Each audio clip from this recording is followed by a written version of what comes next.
The Atlanta City Pass is a great way to see multiple attractions at one lower price. Last time we visited the World of Coca-Cola and Zoo Atlanta, and today we will be visiting the Georgia Aquarium and the Fernbank Museum of Natural History.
We arrived just before 7, so Zach waited until 7 p.m. because the cost was reduced for off-peak hours at 7. Then we charged while we ate because the charger was so close. Checking the app, Zach left dinner briefly to unplug once we reached our charge limit. Yes, that means it took the car less time to charge than it took us to eat dinner. Also, living in Florida, we really don't see the effects of cold weather on range very much. It was definitely colder in Atlanta, and at this supercharging stop, we did not precondition the battery first. You can see here the difference that preconditioning has on charging. When the battery has been preconditioned, the charge rate starts high at the maximum available charge and drops up from there. When it hasn't been preconditioned, it starts lower and climbs higher as the battery warms up before peaking. It also never reaches the maximum charge. Therefore, one of the best things you can do in cold weather is precondition the battery first, and keep in mind that in extreme cold, it will take longer than normal to precondition the battery. This is why having a home charger is best, because you can charge overnight without needing to precondition the battery since it is charging at a lower speed. You can check out all of our tips in our cold weather short, also available on our page. Now it's time for our final stop at the Fernbank Museum of Natural History before we head out of Atlanta.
We're at Bucky's Supercharging. This is the busiest I've ever seen it. You can see there's actually 3 Teslas queued up. I've heard it is a busy travel day. Seems to be busy everywhere here.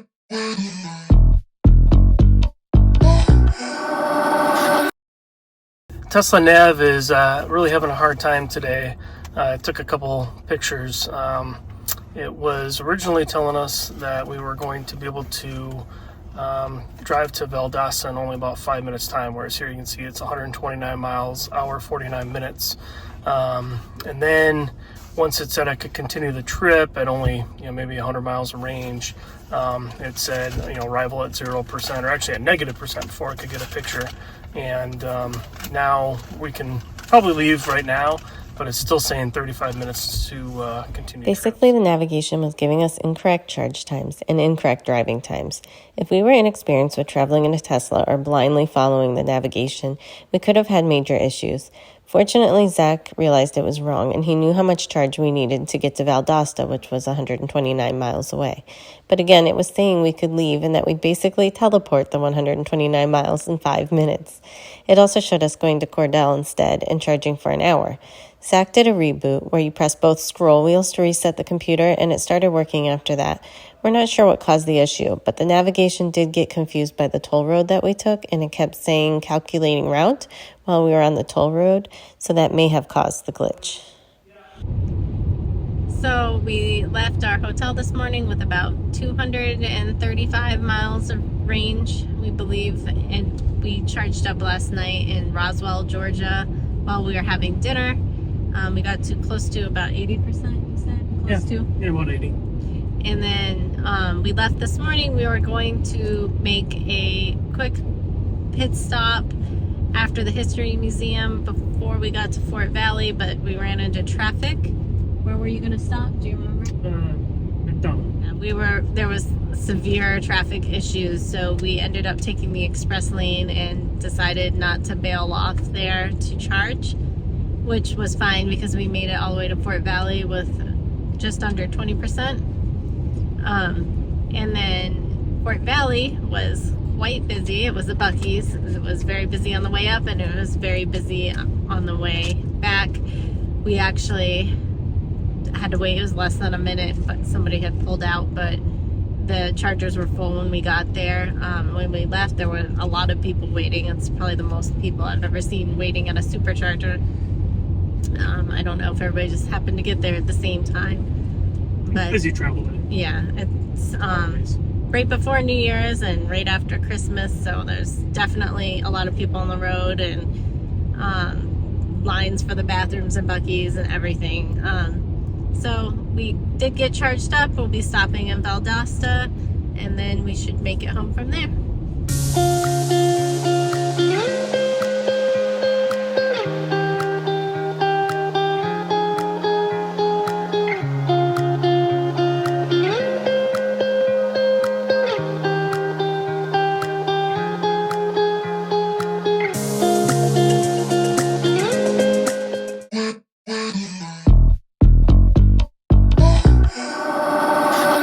And here we are wrapping up our final charge of this trip in Valdosta.